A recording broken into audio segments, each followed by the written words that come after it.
સુરત મનપા સંચાલિત સિવિલ હોસ્પિટલમાં કીમથી આવેલા દર્દીને ખેંચ આવી ગઈ હોવાના છતાં કોઈ સાંભળવા વાળું ન હોવાનો વિડીયો વાયરલ થયા બાદ સુપ્રિન્ટેન્ડન્ટે કહ્યું હતું કે આ મામલે તપાસ થશે। સુરત મનપા સંચાલિત સિવિલ હોસ્પિટલનો વિડીયો વાયરલ થયો હતો। વાયરલ વિડીયોમાં જણાવ્યું છે કે કીમથી આવેલા દર્દીને સિવિલ હોસ્પિટલમાં કોઈ સારવાર અપાઈ ન હતી। દર્દી સાથે અમાનવીય વ્યવહાર કરાયો હોવાનો પણ આક્ષેપ કરાયો અને જણાવ્યું હતું કે દર્દીને ખેંચ આવી હોવા છતાં કોઈ સાંભળવા વાળું ન હતું।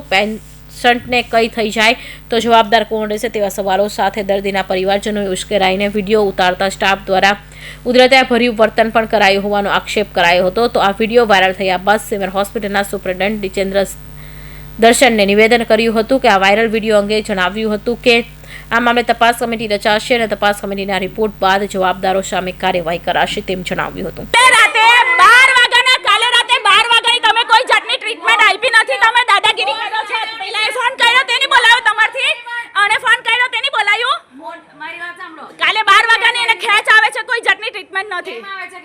તમને ખબર અમે ડોક્ટર છે તે તમારી ટ્રીટમેન્ટ આપવી જોઈએ ને। હા રાતે તમે ટ્રીટમેન્ટ નહીં આપી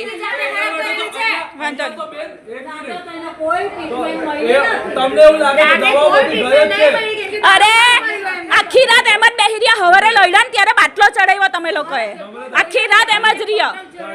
અત્યારે નીચેથી તમારા ડોક્ટરે કીધું કે ઇમરજન્સી કેસ છે ત્યારે તમે એને ઇન્જેક્શન આપ્યું। તમારા એક ડોક્ટર અલગ કે એક ડોક્ટર અલગ કે સાહેબ આજે ઘટના સામે આવી છે દર્દી સાથે કંઈક ગેરવર્તન થઈ રહ્યું છે વિડીયો વાયરલ થયો છે શું કાર્યવાહી થશે? આ વિડીયો હમણાં જ મેં જોયું મીડિયા વતી અને મારા જે આરએમઓ સાહેબ છે એને મને મોકલ્યું છે અને એને પાસેથી પ્રાથમિક જાણકારી લેતા મને એ ખબર પડી છે કે દર્દીની ટ્રીટમેન્ટ ચાલતી જ હતી।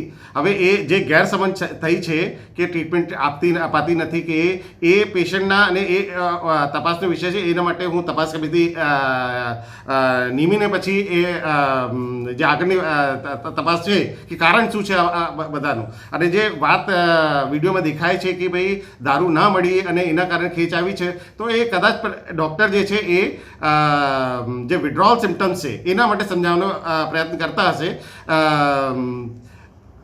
જેમાં કે આપણે વ્યસન જે હોય છે એ સૌથી પહેલાં એની ટ્રીટમેન્ટમાં જે વ્યસન જે રોકવાનું હોય છે એના કારણે પણ વિડ્રોલ સિમ્ટમ્સ આવતા હોય છે અને એના વિડ્રોલ સિમ્ટમ્સની જે અને એક તો જે વ્યસન હોય છે જેના જે વસ્તુથી એના આડઅસર હોય છે અવયવો પર અને જે વિડ્રોલ છે એના પર હોય છે। હવે ખેંચ આવવાનો વિષય છે એ વિડ્રોલના ભાગરૂપે હોઈ શકે કે વ્યસનને લીધે હોઈ શકે અને બીજું પણ કારણ હોઈ શકે।